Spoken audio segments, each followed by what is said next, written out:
Downloadable content, also known as DLC.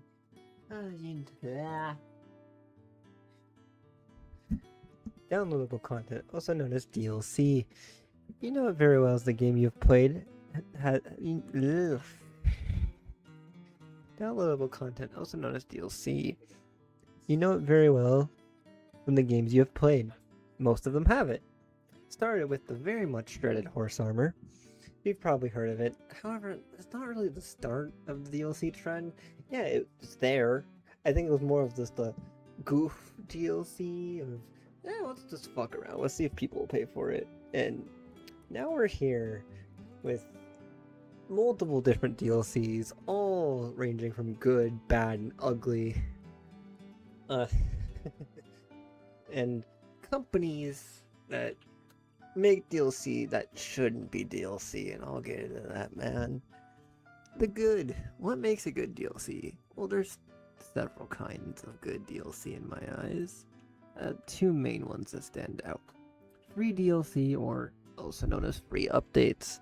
Free DLC, also known as free updates. You might see them from time to time. Oh, here we're giving free DLC that you can enable or disable, or hey, here we're adding a free update that would have been DLC, but we're just adding it to you for free. These types of DLC are sometimes rare. You'll see them every now and again. Why do they make DLC free? Sometimes it's like, yeah, you want to turn it off so you can play without it. Sometimes it's like, I don't want to play with this DLC, so I'll have it off. There's a couple of examples I could think of that was like, oh, free update or free DLC. Terraria gets a bunch of free updates. Lethal Company, the famous sex update from the Cult of the Lamb. Celeste's Farewell DLC, that, give a more of a challenge and another ending to the game. Deep Rock Galactic has its free seasons. By just playing the game in events, you get cosmetics and other cosmetics, no pay to win. It's all skill. Hitman's World of Assassination, or as I like to call it, World of Ass, with its constant updates of exclusive targets and keeping it alive with the most loved Hitman game to date, keeps the community happy. And for the ones that didn't like the James Bond game that IO made, which is understandable, a different topic for another day. Another type of good DLC is cheaply priced DLC, or DLC not needed to play the game. This is the type of DLC you can get or not. It's not DLC you need to play the game you love, however, it is DLC you want to get. Payday 2, Ready or Not, Abiotic Factor, Across the Obelisk all have DLC that's like really cheap and not needed to play the game you love, but they're ones you want to get, right? Because like they're cheap, you want to support the devs, right? Like, I think these DLC should be celebrated for reasons they existed. The devs love us and they want to make the game fun. Sometimes it's like, well, we wanted to make it free DLC, but decided, we'll make it cheaply priced for you to buy so you can still support us if you want. I think this is how normal DLC should be priced, around $5 to $10, maybe even $15. 20 at like the lowest, the maximum amount is $20, I think. But usually $5 to $10 for a DLC is like the best. 20 is like the maximum of like, it's basically an entirely new, like, different it's like an entirely like game add-on, but it's like you don't need them, but you want to get them to support devs, and then there's the bad. Bad DLC is hard to quantify, ain't it? I would say bad DLC is, it's one kind of DLC that makes a DLC bad. And it's no fault of the DLC or the devs, but it happens. It's DLC that was required to play the game. This is bad. DLC where if you don't own it, you're just playing a worser game. It goes for Wormwood. I'm sorry, Wormwood, you're such a good game, but you're catching a stray here. You want to play most mods in game? You gotta get royalty. Oh, what's that? That's not the DLC. That's not only the DLC you need. Biotechnology is needed too. That's kind of the problem with RimWorld. However, I am willing to support RimWorld because our DLC is reasonably priced and it does add a lot to the game. RimWorld's like the biggest example that requires the game to be the required to play the game because it adds so much and it's needed for mods. Like, you don't need them, but like you want to play the game modded, I think. Prince of Persia 2008, that Prince of Persia, there was an epilogue DLC. That's right, they paid World a goddamn epilogue. Hey, do you want to see the ending? No? Well, you don't have to pay for it, but it's there. It's a kind of shitty version, but, Final Fantasy 15, it's sad because, like, they took parts out of the game. I would put this in ugly, but it's going in here because of what they did. Like, they took parts of the story that they were going to put back in as DLC and then just canceled them. Left the story to rot, and it's kind of... Ugh. And then there's Destiny, specifically Destiny 1, where the DLC had come out, almost the entire player base moved on from that, and it left people who couldn't get the deal stuck in kind of an almost, couldn't get the DLC at the time, who could get it now, kind of stuck in an almost dead game, or is dead game. There's still servers, funny enough, from what I've heard, but like there's only like hardly anyone on there anymore. And don't worry, Destiny 1 is a lot of fun, but you kind of have to do it solely. That kind of sucks, to be honest. Then we have what's the end of this, of the three, the ugly DLC. That there's two types of ugly, like there's two types of good. Microtransactions, and also DLC that should be fucking free, you overpriced pieces of shit.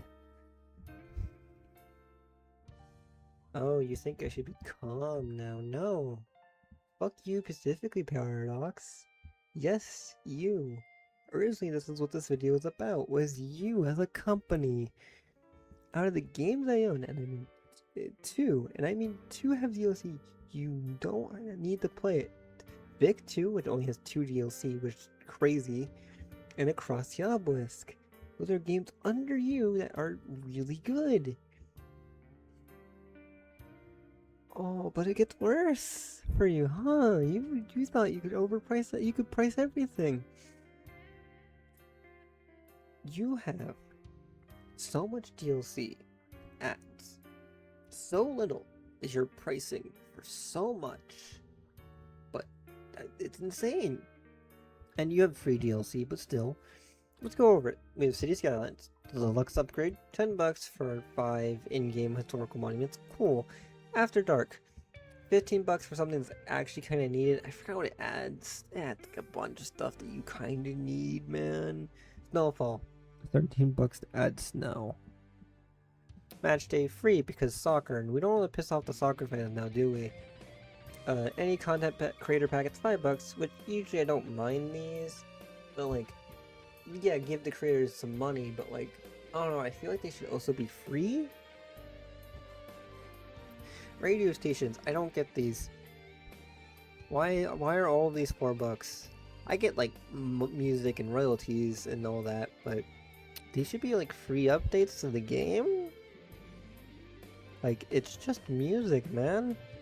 Natural disasters, $15 for a free update. Pearls of the East, free, and like China or Japan or whatever. That's not all though. Play 4. Some of their older DLC has been added into the game because it was really required, like no step back, no step back. Like, I forgot, there's a bunch. But Hoi 4 is the most egregious. Law Resistance, $20 for required DLC. Do you want to spy on people? You need Law Resistance. Battle of Bros, $10 for DLC that should be free. You're expanding a focus trees. that should be the countries that either don't have focus trees or needed the update. By blood alone, no step back. $20 for again required DLC. No, by blood alone, Army of the Trinity, Thunder Under Gate are all our free updates locked behind a $20 paywall. Trial of Algedin's Graveyard of Vampires is a free update locked behind a $15 buck paywall. Gone and Merg, a free update locked behind a $25 paywall. And then the worst of all, no compromise, no surrender, a $30 price tag for a free update. And like, Paradox, you can go fuck yourself. Cause like, the best way to buy your DLC is when they go on sale. And you put them on sale so often, ain't that fucking convenient?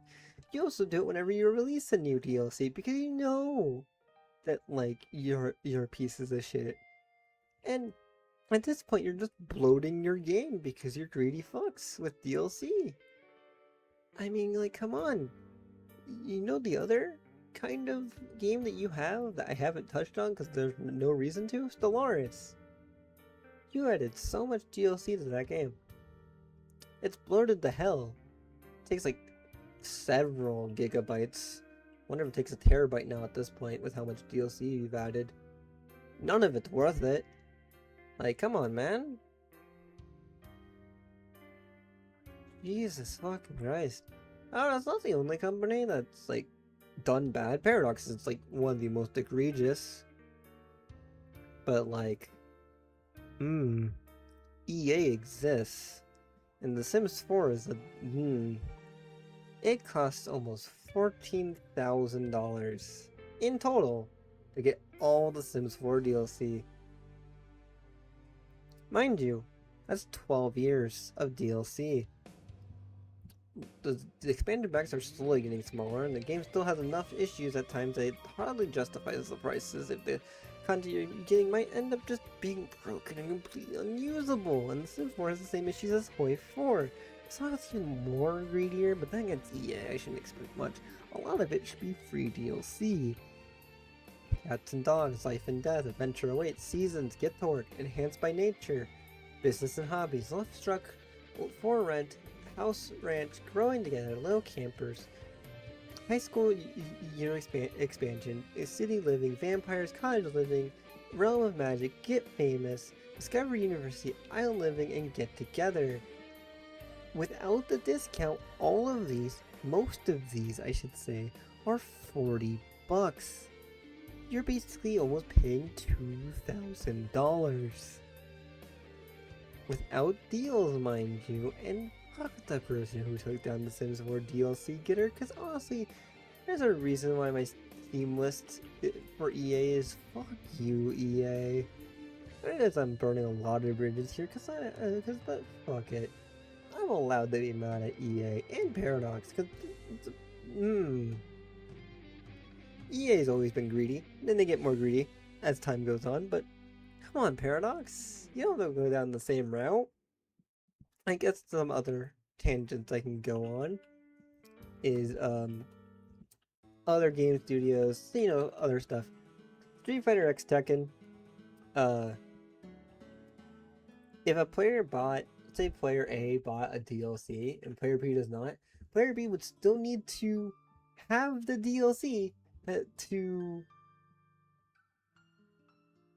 well, player B's console still needs the character data animations and hitboxes, so they put the DLC on the disc so they wouldn't have to force players to massively download.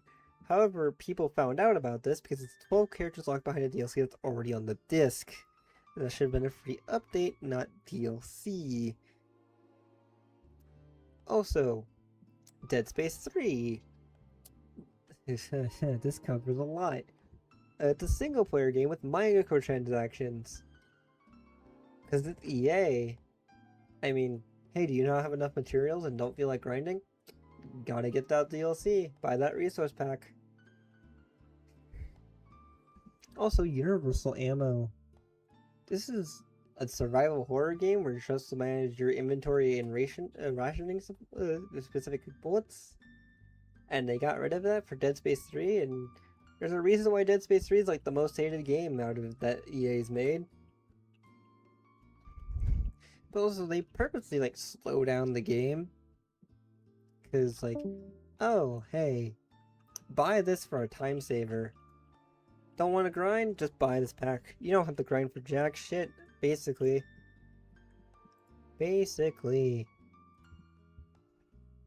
Last company to talk about is, well, Bungie, and that's for Destiny 2. Yeah, I already talked about Destiny 1, but this is for Destiny 2. They bloated the game so much with DLC that they decided to remove it, which will erase the $60 base game Red War campaign, the Curse of Voices DLC, the Warmind DLC, and the Forsaken expansion, which in total, which is 60, 20, 20, and 40. See, 40 plus 40 is 80, 80 plus 6, 8 plus 6 is $140 right there, just gone. Oh, and people couldn't get their money back, by the way. They didn't let them. They just straight up said, fuck you. Bungie said they would never do it again, but that was a lie, because they still do it every year. Things disappear from Destiny 2. Slowly but surely, there will be almost nothing left. And they never give people their money back. Anyway, I guess that's the end of my autism, ain't it? Hope you enjoyed. If you did, please subscribe, like, and share this video with other people, I guess. I honestly don't know what I'm working on next, to be real. I'm all over the places. Might do deluxe editions and pre-orders. Those are two separate videos I have scripts for already, but I need to record. Oh, I like ranting about this, and talking about stuff and all that. I have a sharks video I need to do. Not on my channel yet, I need to record all of that. Everything changes depending on what I feel like talking about or recording. I have manga I have to read, and that will get on there. Blake reads Autism, or Autism reads. But yeah, then I'm Blake Starbound, and I'm signing off. Hope you enjoyed this little 20-minute rant.